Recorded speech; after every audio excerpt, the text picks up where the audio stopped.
तो आज का हमारा टॉपिक है परमानेंट टिश्यू का। जैसे हम पढ़ रहे थे, लास्ट वाली वीडियो हमने की थी टिश्यू की, तो हमारा जो टिश्यू होता है ग्रुप ऑफ सेल्स होता है।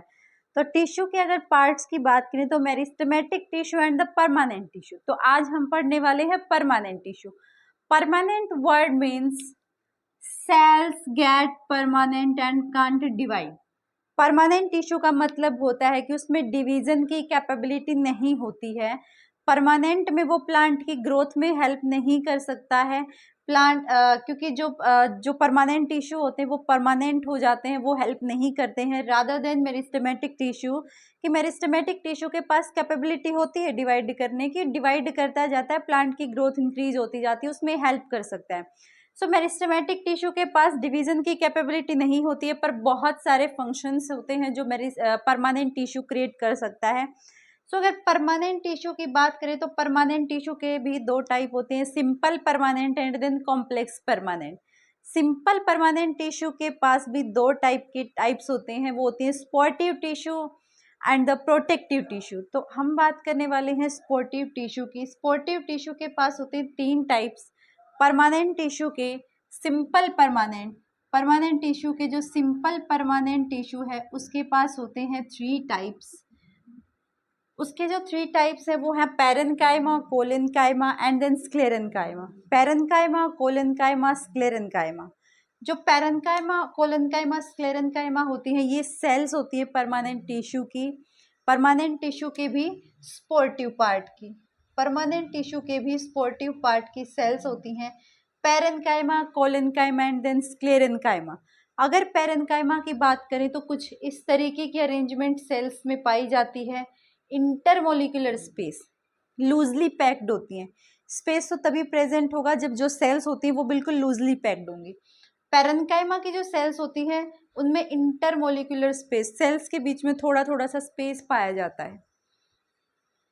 Cell wall of the parenchyma is thin. Outer जो वॉल होती है, सेल वॉल होती है, वो कैसी होती है? पैरेन्काइमा के अंदर बहुत ही थिन होती है। सेल्स आर लूजली अरेंज्ड, यहाँ पे आपको स्पेस देखने को मिल सकता है। इट मीन्स जो सेल्स होती हैं उनके बीच में स्पेस है, इट मीन्स वो बिल्कुल लूजली अरेंज्ड हैं, लूजली पैक्ड हो सकती हैं। सेल वॉल इज अब मेड अप ऑफ सेलुलोज। जैसे जो प्लांट्स की सेल वॉल बनी होती है वो होती है सेलुलोज से बनी हुई। तो हमारा जो पैरेन्काइमा सेल्स हैं उनके पास भी जो वॉल बनी हुई होती है वो होती है सेलुलोज के अंदर। इंटरसेलुलर स्पेस, बिल्कुल इंटरसेलुलर स्पेस प्रेजेंट है क्योंकि जो सेल्स हैं वो लूजली अरेंज्ड होती हैं। Found in every soft part of the plant, plant के हर एक सॉफ्ट पार्ट में पाया जाता है। सॉफ्ट पार्ट माने आपका लीव्स, प्लांट का जो भी लीव्स है, पत्तियां हैं, जो भी फल हैं, फ्रूट्स, बाग, फ्लावर्स, परफॉर्म फोटोसिंथेसिस। अब ये लीव्स में मिलता है, वहाँ पे क्लोरोफिल होता है। क्लोरोफिल हेल्प करता है प्लांट को सनलाइट को कैप्चर करने में, फोटोसिंथेसिस कराने में। तो पैरेन्काइमा जो सेल्स हैं वो फोटोसिंथेसिस में भी हेल्प कर सकती हैं, फूड को या किसी भी एनी मॉलिक्यूल्स को स्टोर करने का काम कर सकती हैं। एंड देन सिक्रेशन का, जो भी प्लांट की बॉडी से जो भी हॉर्मोन्स का सिक्रेशन होगा या किसी भी टाइप का फ्लूइड सिक्रेशन या जो भी सिक्रेशन होता है सबका परफॉर्म कराती है पैरेन्काइमा सेल्स। अब जो पैरेन्काइमा सेल्स होती हैं, सबसे इम्पोर्टेंट बात कि वो लाइव पाई जाती हैं, ओवल शेप की होती हैं। शेप कोई भी हो सकती है पर वो लिविंग इन फॉर्म पाई जाती है, जिंदा सेल्स पाई जाती है पैरेन्काइमा के अंदर।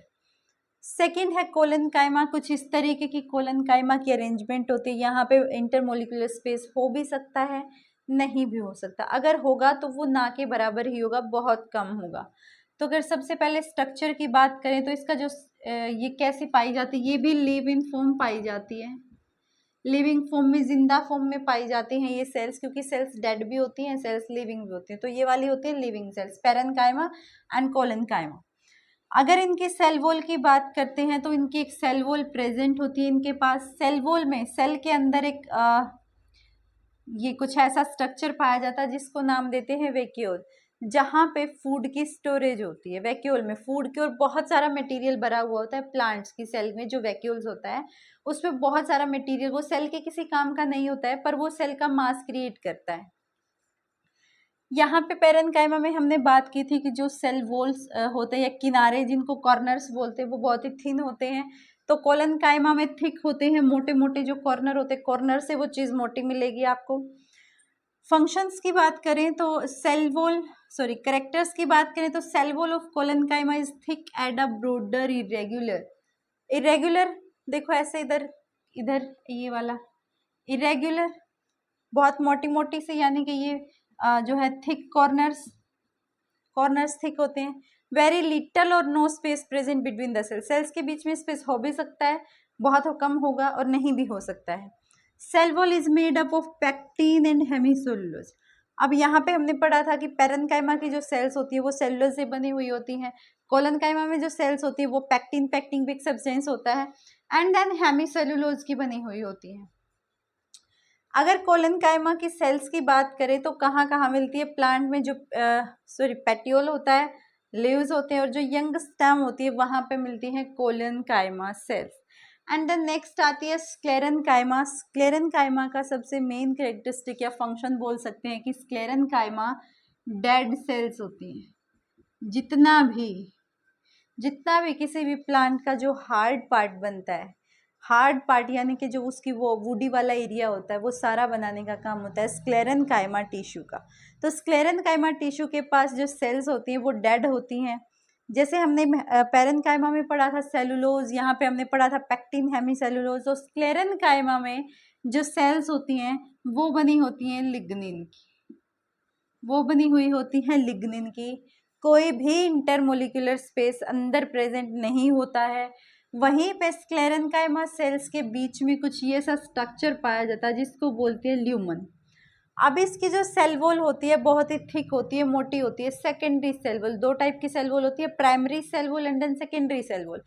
प्राइमरी सेल वॉल जिसकी बनी हुई होती है सेलुलोज की, एंड देन जो सेकेंडरी सेल वॉल होती है वो बनी हुई होती है लिग्निन की। Cell wall are seen to be thick, देखने में ही मोटी होती है।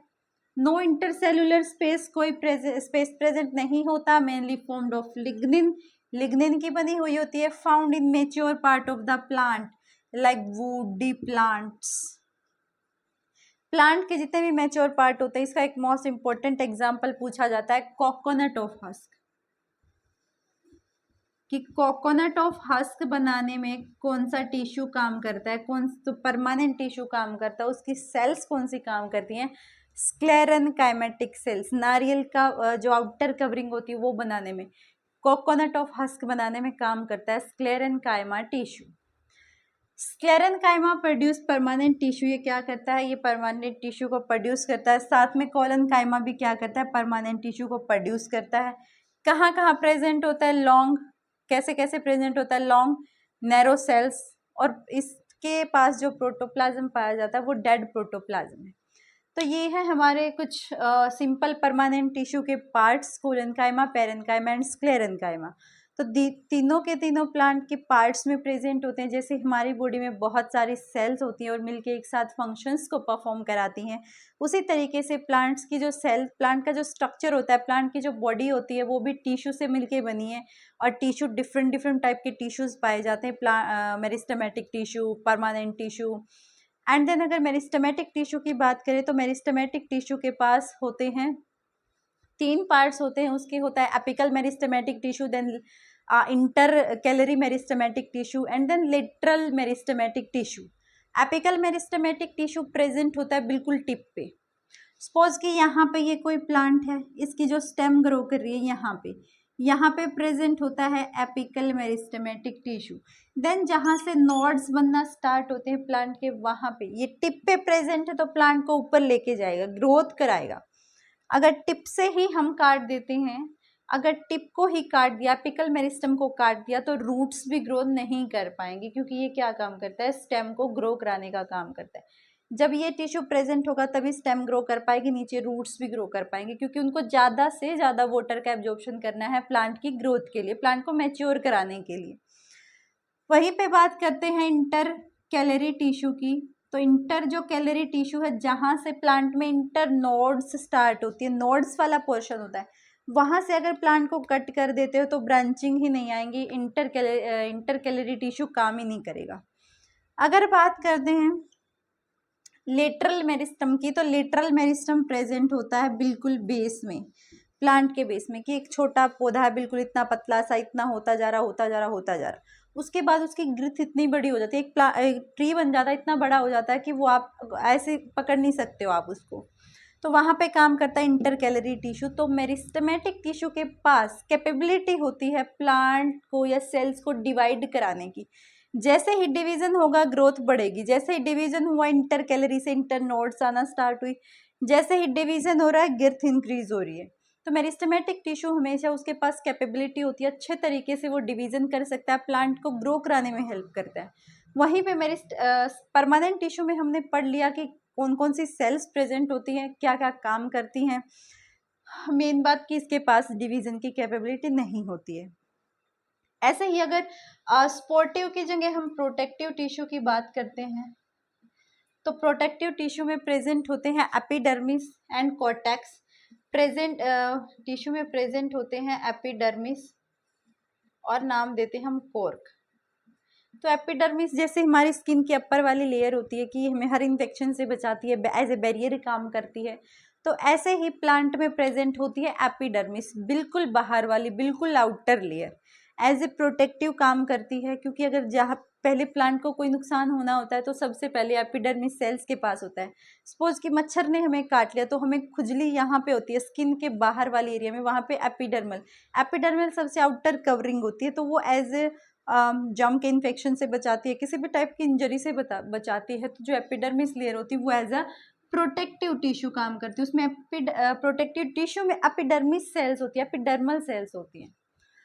अगर सेकंड बात करें कॉर्क की, तो कॉर्क पेड़ का ब्राउन वाला पार्ट होता है स्टेम का, जहाँ से ऐसे आप उतार सकते हो, उसको अलग कर सकते हो, लकड़ी की फॉर्म में उसको यूज भी करते हो। वो ब्राउन कलर की धीरे धीरे जब टिश्यू डेड होना स्टार्ट हो जाते हैं तब वो बिल्कुल ब्राउन होना स्टार्ट हो जाती है, और वो होती है कॉर्क। वो भी क्या करती है, प्लांट को किसी भी टाइप की इंजरी से बचाती है, किसी भी टाइप के इन्फेक्शन से बचाती है। तो यहाँ पे हमने कंप्लीट कर लिया permanent tissue, simple permanent tissue के part, supportive and protective tissue. तो नेक्स्ट वीडियो में हम करेंगे कॉम्प्लेक्स परमानेंट, क्योंकि हमने यहाँ कर लिया simple permanent tissue, parenchyma, collenchyma, sclerenchyma, और हमने कर लिया है उसके प्रोटेक्टिव पार्ट भी, एपिडर्मिस एंड कोर। तो नेक्स्ट वीडियो में हम करने वाले हैं कॉम्प्लेक्स परमानेंट टिश्यू के दोनों पार्ट्स, जाइलम।